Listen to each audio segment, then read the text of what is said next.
Assalamualaikum warahmatullahi wabarakatuh. Sahabat semua yang dimuliakan Allah, semoga sahabat semua yang melihat video ini, saya doakan Allah ampuni dosanya, Allah mudahkan rezekinya, Allah lancarkan urusannya. Di pagi hari yang luar biasa ini, kami akan mengambil materi yang sangat luar biasa, yaitu bagaimana cara menjual aset dengan cepat.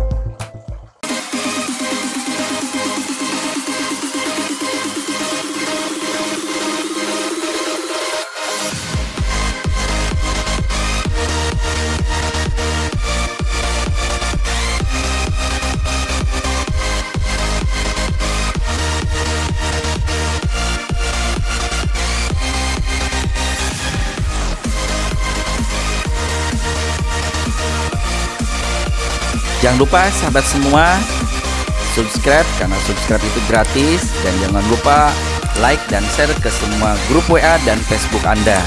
Semoga yang menge-share ke semua grup WA menjadi amal kebaikan Anda di akhirat nanti. Sukses selalu, salam dahsyat, salam luar biasa.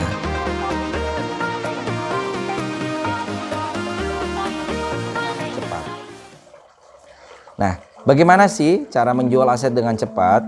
Sahabat semua, kadang kita ingin segera cepat lunas hutang, tapi kagak tahu gimana sih cara menjual aset dengan cepat.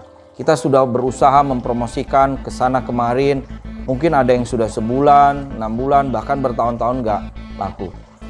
Sebenarnya ada beberapa langkah tahapan dan mudah-mudahan ini sangat bermanfaat untuk Anda.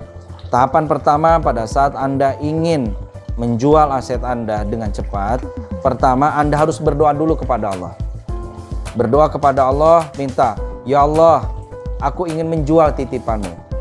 Pastikan Anda merasa dititipi, bukan merasa memiliki. Itu yang penting. Karena kalau Anda merasa memiliki, akan mengalami kesulitan. Contoh gampang, Anda merasa memiliki dititipi itu lihat dari gaya ngomong Anda. Saya mintanya net 1M loh, bersih. Nah, ini nih kayak orang-orang kayak gini nih ego. Masih merasa ini milik gue. Gak pernah memikirkan orang lain, gak pernah memikirkan pajak, memberikan pikiran atau res. Yang penting gue bersih. Kepinginnya itu kelihatan egonya masih super tinggi. Lama laku tuh kayak gitu tuh. Yang kedua, Bapak Ibu semua, ini kondisi Anda super kepepet ya. Kedua, Bapak Ibu semua, kalau Anda sudah berdoa kepada Allah, ikhtiar dengan cara apa? Iklan di koran, televisi, radio, atau media sosial. Nanti Anda baca di halaman tertentu, kayaknya ada saya tulis strategi cara menjual aset dengan cepat di buku ini. Nah, kemudian Bapak Ibu semua, setelah Bapak Ibu semua mempromosikan, cek kalau Anda jual harga, taruhlah gini, hutang Anda agunannya di bank kalau dilunasi 500. Tapi dipaksakan gimana caranya supaya laku 1 miliar. Karena hutang Anda 1 miliar. Itu kelihatan mata duitan banget ya. Nah, kalau Anda sudah promosikan gak ada respon, gak ada yang lihat, apalagi sekarang di masa corona, ini orang lebih, mohon maaf, melirik investasi agak dikurangi. Karena orang butuh fresh sekarang. Butuh untuk makan aja udah safety, udah bagus gitu. Makanya dia lebih baik disimpan di bank daripada investasi, karena belum ada ketidakpastian di situ. Nah ini, tapi yakinlah, ini ilmu ini nanti bisa bermanfaat untuk selamanya setelah corona selesai. Setelah Bapak Ibu menjual, beriklankan, mempromosikan, belum ada hasil yang optimal, evaluasi harga. Kalau harga 1M kagak laku, coba Anda turunkan di harga 899, langsung aja ke 900. Karena Anda sudah tahu modal hutang di banknya cuma 500. Bisa masih ada safety. Taruhlah dulu Anda beli harganya cuma 600 juta. 899. Kok 899 sih Pak Yudi? Bapak Ibu, ada yang disebut namanya magic selling atau sesuatu yang menarik, daya tarik dalam menjual. Dengan cara apa? Dengan memilih angka 9 di akhir. Contoh, anggap ini air minum yang satu harga 1000, sama kemasan, ukuran bentuknya sama, mereknya sama. Yang satu harganya 99. Kira-kira Anda memilih harga 1000 atau 99? Saya pastikan pasti paling yang 899. Meskipun diskonnya cuma Rp1. Kenapa? Itu yang disebut namanya psikologi konsumen. Konsumen ingin mencari diskon yang lebih murah. Ya, itulah manusia. Yang kedua, berapa hari lagi, 3 hari 4 hari nggak laku, turun lagi. 879, terus turunin sampai nanti mendapatkan harga terbaik. Taruhlah nanti lakunya 700 juta atau 699. Bagaimana cara mempromosikannya, cara mengolahnya? Pertama, tutup dulu hutang di bank agunannya tadi 500. Ada saldo berapa? Silakan Anda order. Saldonya jadi berapa? Saldonya jadi 200 juta. Pertanyaan saya, ingat hutang Anda 1 M loh ya. Tutup dulu hutang di bank agunan rumah itu, berarti saldo hutang Anda jadi berapa? 500. Tapi saldo titipan Allah berapa? 200. Perhatikan, 200 juta ini milik Anda apa titipan Allah? Nah, kalau Anda merasa ini milik Anda, tapi bukan titipan.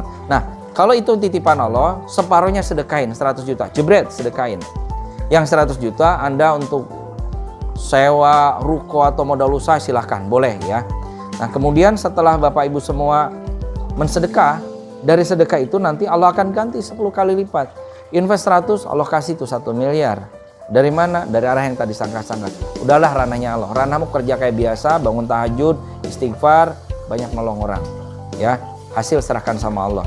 Nanti yang mencairkan, udah, itu bagian ranahnya Allah dan para malaikatnya. Nah, kemudian setelah Bapak Ibu nanti dari 1 miliar bagi 2 lagi. Separoh tadi hutang di bank, hutangnya masih ada minus 1,5 miliar, tutup. Yang 500 juta sedekahin. Sedekah 500 juta berbuah jadi 5 miliar. Nah, ayatnya rujukannya baca di surat Al-An'am ayat 160. Di situ barang siapa berbuat kebaikan Allah ganti 10 kali lipat. Manja bil hasanati falahu asram salihah. Nah, kemudian nanti kenapa kok harus diparoh ya sedekahnya? Rujukannya ada di surat Al-Munafikun ayat 10. Di situ Allah berfirman, dan infakkanlah sebagian harta kamu sebelum datang kematian di antara kau sekalian, hingga dia berkata menyesal, ya Tuhanku, sekiranya kau menunda kematianku sedikit waktu lagi, aku dapat bersedekah dan aku termasuk orang yang soleh. Jadi kalau Bapak Ibu punya uang, dapat duit nih 2 juta, ya Allah alhamdulillah kau sudah menitipkan rezeki padaku 2 juta. Nah, nanti yang 1 juta kau sedekahkan karena yatim, duafa, dan termasuk ke PPMI wakaf ya, karena kita lagi penggalangan dana wakaf ya untuk pembebasan lahan, pembangunan masjid dan rumah tahfidz. Nah, Bapak Ibu semua yang dirahmati Allah, semakin besar 5 miliar sedekahin 2,5 miliar. 2,5 miliar Anda beli properti cash di perumahan mewah. 2,5 miliar Allah cairkan jadi 25 M. Bagi 2 lagi, 12 M beli pom bensin, 12 M Anda sedekahin. Cairlah 120 M. Terus bagi 2 lagi, 60 M Anda beli bintang 3 syariah. 60 miliar Anda sedekahin, carilah 600 miliar dan seterusnya. Ingat sekali lagi, ini matematikanya Al-Quran, bukan matematika logika kita. Bahkan di surat Al-Baqarah 245, barang siapa yang memberikan pinjaman Allah yang terbaik, nanti Allah akan melipat gandakan ganti dengan banyak kepadanya. Saya doakan Bapak Ibu semua yang hari ini mengalami kesulitan jual aset, Allah mudahkan ya. Bagi yang masih mengalami kesulitan, bisa Anda nanti konsultasi di nomor WA saya, silakan gratis, sekaligus bimbingan, dan mudah-mudahan ini sedekah ilmu saya sebelum saya dipanggil oleh Allah. Dan jika video ini bermanfaat, silahkan Anda share. Demikian sahabat semua, strategi cara menjual aset. Yang terpenting di dalam ilmu ini yang harus Anda kedepankan adalah ilmu ikhlas. Kalau Anda sudah ketemu ikhlas, maka Allah akan berikan kemudahan, pertolongan, dan penjualannya dengan cepat. Dan itu salah satu penjualan dengan cepat, tepat, terbaik. Itulah cara Allah memberikan rezeki yang terbaik saat kita benar-benar diampuni dosa dan jadi orang yang bertakwa. Tambahan sedikit, sebelum Bapak Ibu saat promosi, jangan lupa perbanyaklah sedekah pada saat promosi. Karena di situ marketing langit, Bapak Ibu, Allah turunkan ribuan malaikat bantu memasarkan produk Anda, penjualan properti Anda, karena tidak cukup dengan doa dan iklan, tapi Anda closing dengan sedekah. Mari sahabat semua yang hari ini belum sedekah, sedekah ke rekening PPMI Wakaf, dan itu akan membantu Bapak Ibu semua menjadi amal kebaikan besok di akhirat. Sukses selalu, semoga bermanfaat. Assalamualaikum warahmatullahi wabarakatuh.